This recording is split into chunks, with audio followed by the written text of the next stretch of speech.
An important way to reduce stress or negative feelings in people with obesity is emotional eating. And emotional eating is actually eating as a response to negative feelings and stress.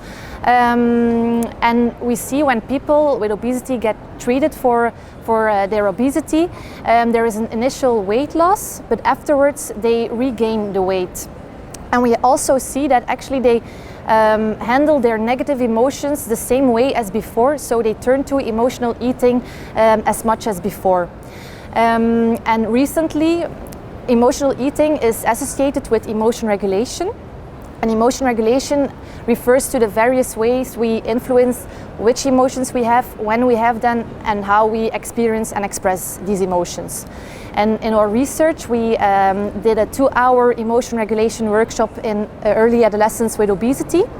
They learned an adaptive emotion regulation strategy like distraction, cognitive reappraisal, in which they generated helpful thoughts, and also acceptance. So accept those negative emotions.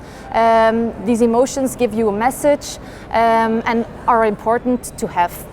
And afterwards, after they learned the adaptive emotion regulation strategy, so the helpful strategy, we saw that they were able to induce positive feelings and reduce their negative feelings. So those results give actually new